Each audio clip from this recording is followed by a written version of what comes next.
much got 3 whole bikes here.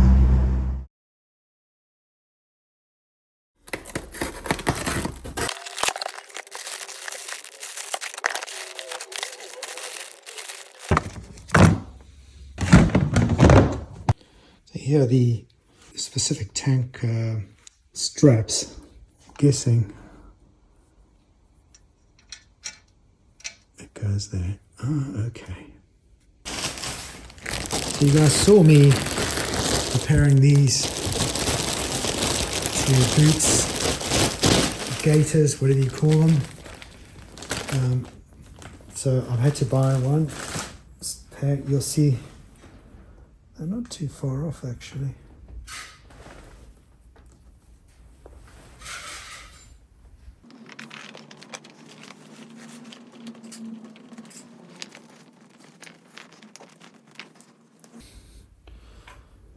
Excellent.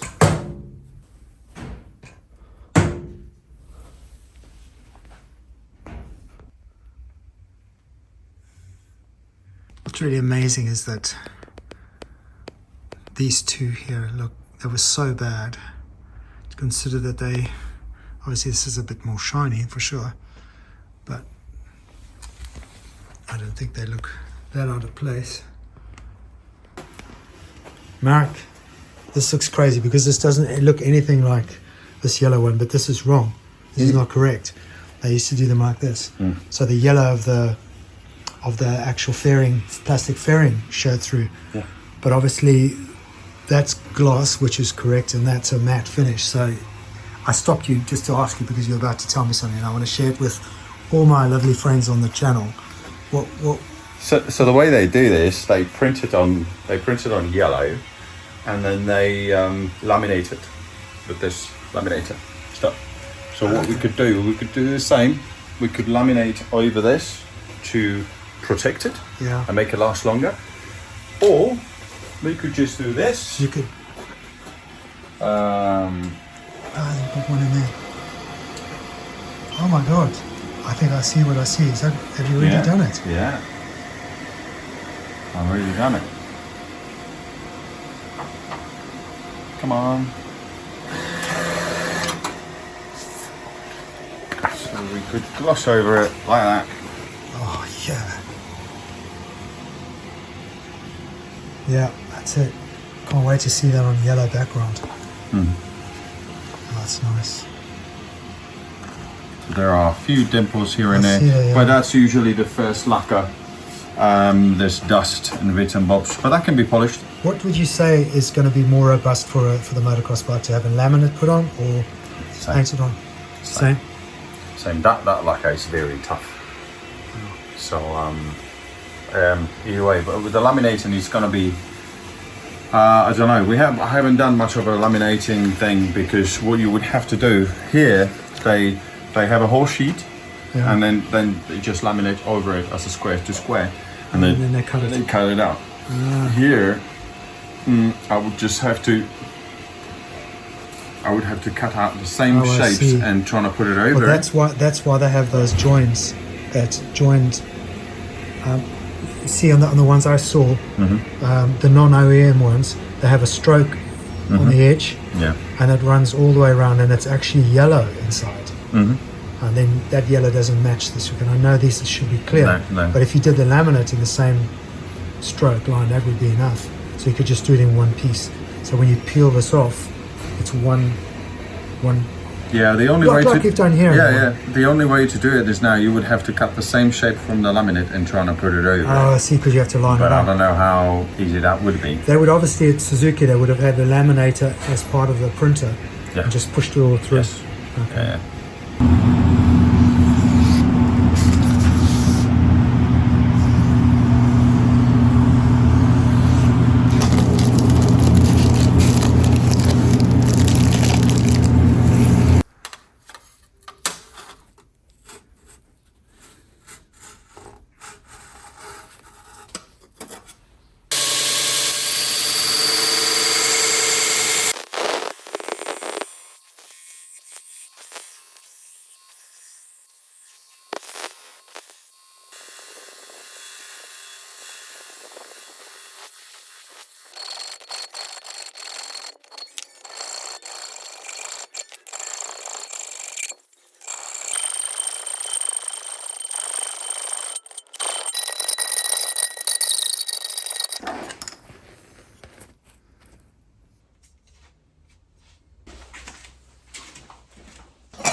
This just in from Germany. I'll do the same.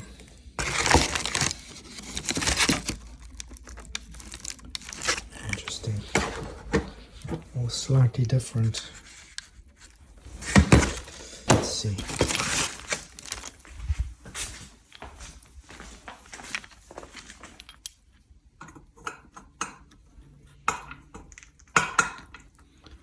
No way.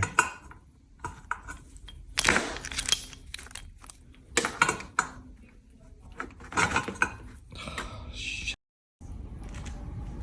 Really?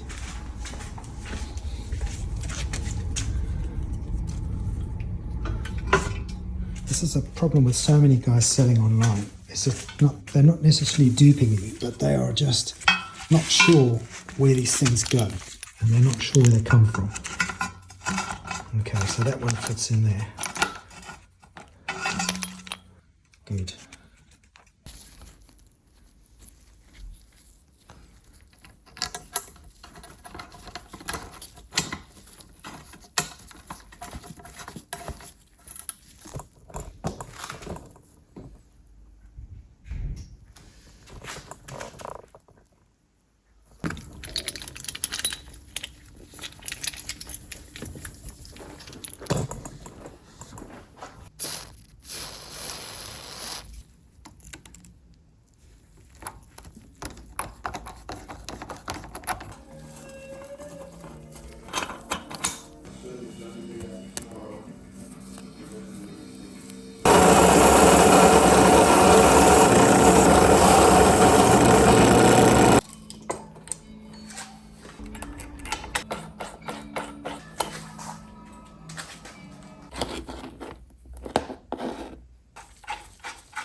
back here again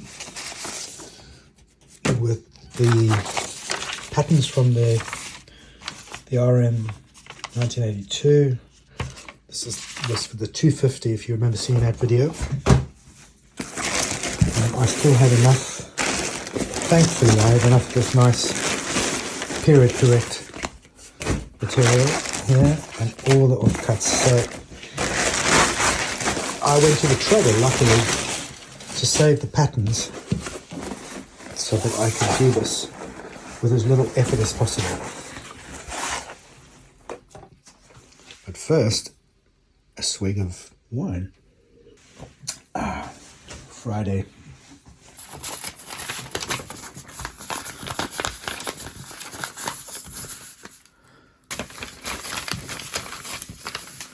Let's see.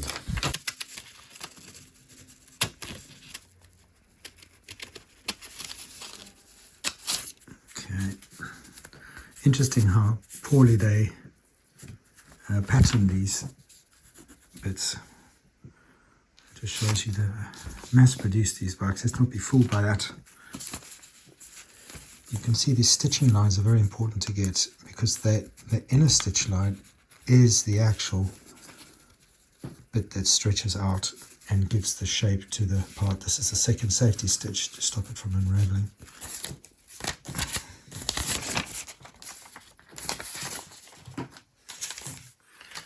Right, those are done.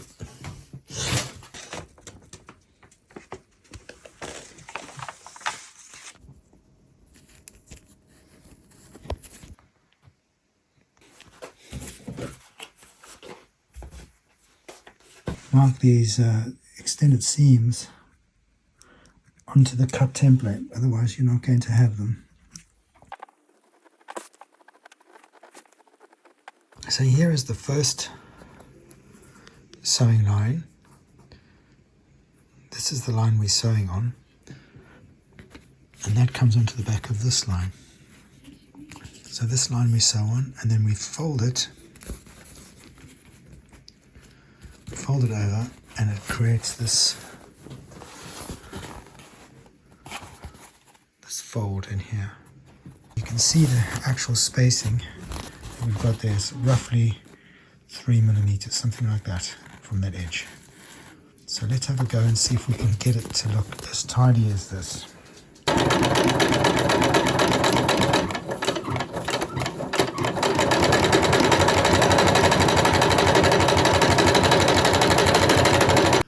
Fingers crossed this is the finish we want.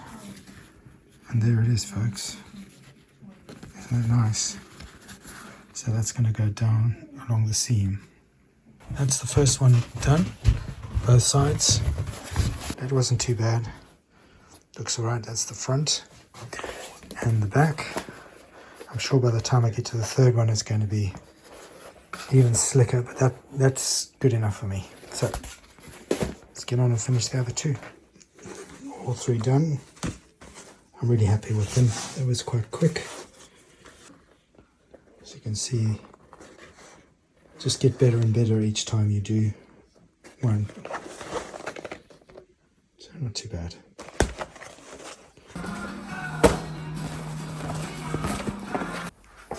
Let's see if it fits. It's crossed.